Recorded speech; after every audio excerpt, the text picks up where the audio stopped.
On le retrouve très impliqué dans les événements qui précèdent et qui suivent l'assassinat du chanteur.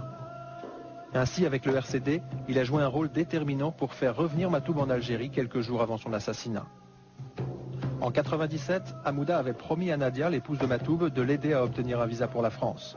Mais au lieu de lancer les démarches, le RCD avait étrangement conservé son passeport pendant plus de 7 mois. Furieux, Matoub avait dû revenir en Algérie pour demander des comptes au RCD. Ce qui est choquant, c'est qu'après, il ne pouvait plus les avoir au téléphone. Donc il appelle Saïd Sadi ou autre, il ne peut plus avoir personne au téléphone. Donc il y a eu... Le problème, c'est que j'étais bloquée là-bas et Lounès était bloqué avec moi. Bloqué en Algérie, Matoub va tomber dans l'embuscade mortelle.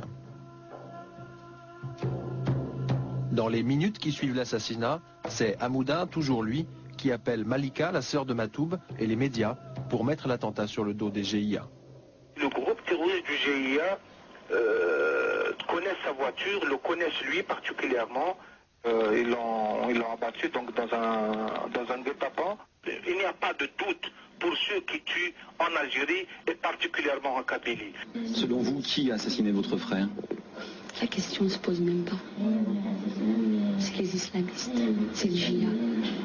Tuer un poète, c'est quelque chose de très particulier, c'est un acte fasciste. Tuer un poète au nom de Dieu, c'est un acte doublement fasciste. Lounès était évidemment la cible désignée de tous ces imbéciles qui, comme il le disait, éteignent les étoiles dans le ciel, c'est-à-dire les islamistes. Tout le monde répète la version communiquée par Hamouda, député RCD de Tizi Ouzou. Grâce à ces interventions, la France est convaincue que les assassins de Matoub, ce sont les islamistes. Hamouda est content, il recontacte Malika pour la féliciter d'avoir propagé la version officielle sur France 3. Lors de la discussion, il m'a dit, de toute façon, ton intervention lors de l'assassinat, elle a été appréciée à haut niveau militaire. Et quand tu vas rentrer en Algérie, je vais te les présenter.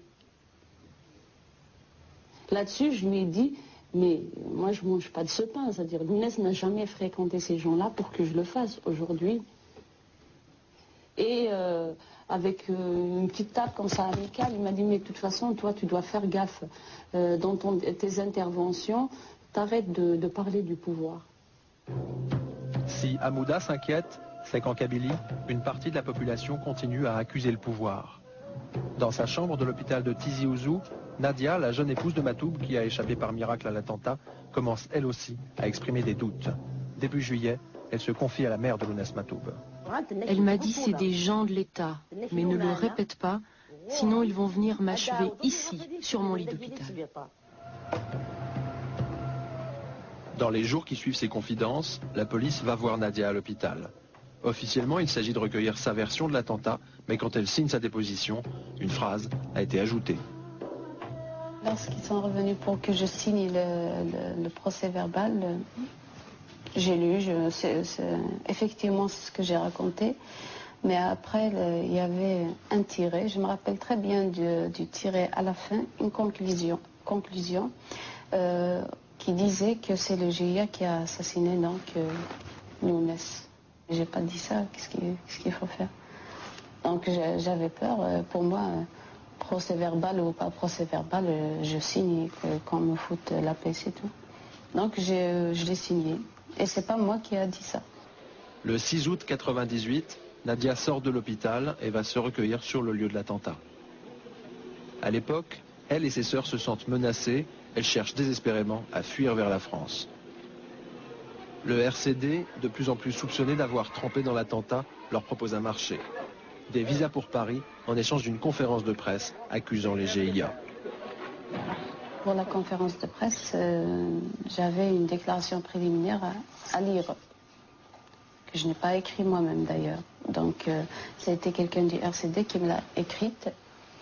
Et donc j'ai commencé la conférence de presse avec j'ai lu la déclaration. Après on m'a posé des questions sur la déclaration. Moi je disais toujours la même chose.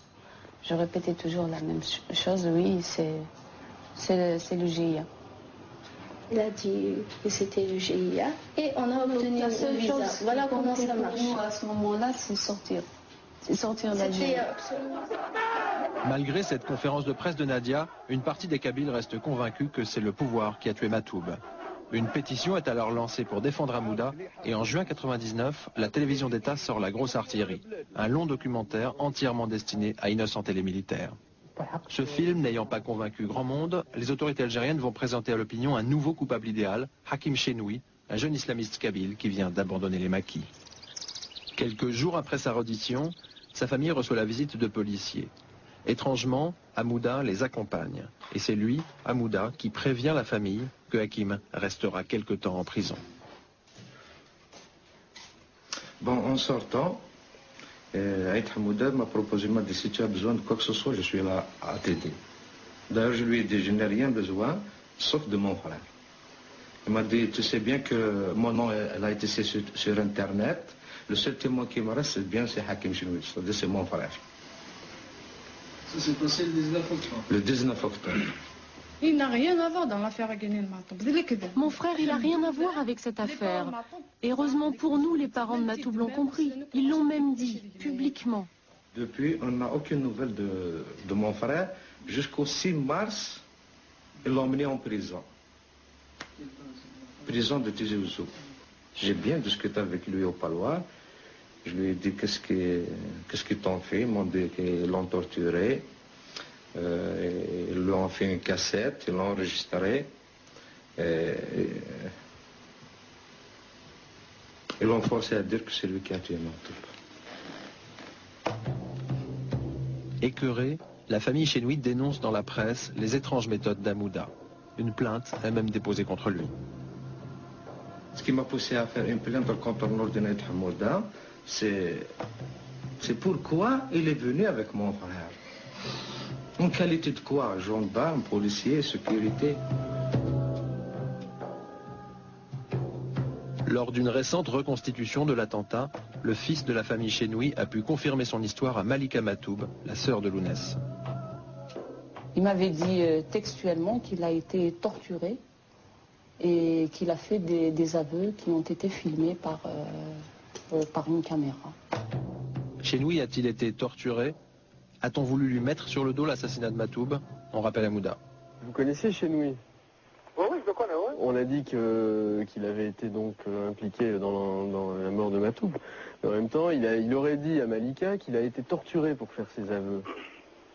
Donc c'est un peu... ça laisse des doutes quand même, non? Ah oui, hein. Chenoui a été torturé, il a dit ça à Malika. Ouais. Et Malika a eu à discuter avec lui. Ouais, elle a eu l'occasion de le voir, oui.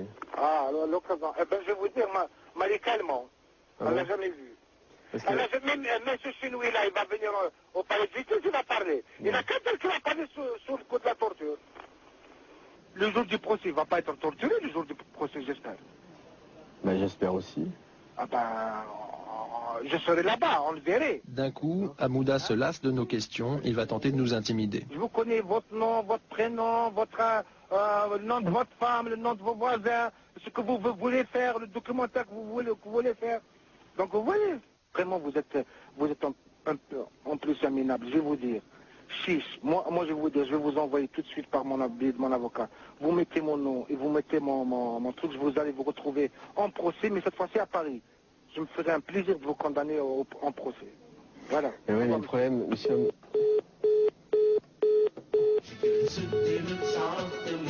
Après Hamouda, nous avons contacté officiellement les généraux algériens mis en cause dans l'affaire Matoub. Aucun n'a accepté de nous répondre.